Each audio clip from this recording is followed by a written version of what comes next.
Romantic generation. Romance. Today, when we think of the term romantic, images of love come to mind. Valentine's Day, red roses, chocolate. But to the composers of the 19th century, the term romantic had a much deeper meaning.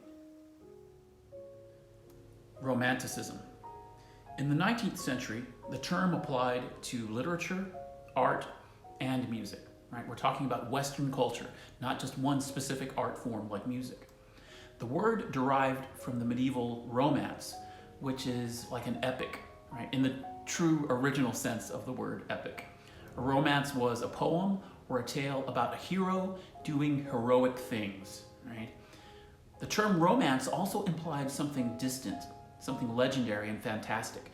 And all of this will be very appealing to the Romantic composers. It also suggested something imaginary and far away from reality. Now, keep in mind that the birth of Romanticism coincides with the height of the Industrial Revolution, right? So in a society that's driven by technology, all these technological innovations, Romanticism provided refuge for a number of things. And what I want you to think about is how will these composers represent these specific ideas in musical form? The Romantics had an enormous fascination with the past, right? They were very interested in history and how history impacted their daily lives. They were also very interested in mythology, legends. They analyzed their dreams. They were also fascinated with the supernatural and the irrational. Now, something that I've said in class several times is to always compare and contrast each era that we're looking at, right? So compare this fascination with the irrational in the Romantic generation with the balance and the symmetry that we find in the Classical generation, right? It's a stark contrast in terms of how they approach melody and how they approach dynamics. Now, by the end of the 19th century, the Classic and Romantic eras were seen as two distinct periods, and the divide is generally around 1820. In Grout, in your textbook, they say that 1815 is the starting point for the Romantic period. I generally think 1820, but they're both acceptable. Remember, I mentioned in class that Beethoven sort of ushers in the Romantic generation, right? He has one foot in the Classical, one foot in Romantic. And Beethoven passed away in 1827. So his heroic period, his later compositions, and his transcendental period, those have something of a romantic slant in it, and they will set the tone for this new generation of Romantic composers.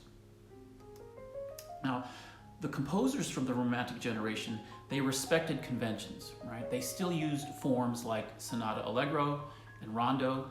They still composed symphonies and string quartets. But they started to make a distinction between two types of music: absolute music and programmatic music. Now, absolute music is often seen as something that is linked more to the Classical period. Programmatic music is often seen as something linked more towards the future, right, with the Romantic generation. But the reality is we have examples of both in both the Classical and the Romantic. Another category is character piece, and they're generally small miniatures that suggest a mood, a personality, or a scene. And those are just some of the terms that I want you to know for this Friday's quiz. That difference between absolute music and programmatic music. Think about it for a moment. If a piece of music is absolute, if it has a boring title like Allegro or Andante, does that mean that that music has no story to it? And if a piece of music is programmatic, if it has a colorful title like, say, Symphonie Fantastique, does that mean that we, as the listener, have to follow the story that the composer has given us? Can we come up with our own story? It's an interesting question. Those are just some of the terms that I want you to know, along with a listening example by Schubert. Franz Schubert, Hector Berlioz, Robert and Clara Schumann, Liszt, Chopin. Who were these Romantic composers? Well, that is a story for another time.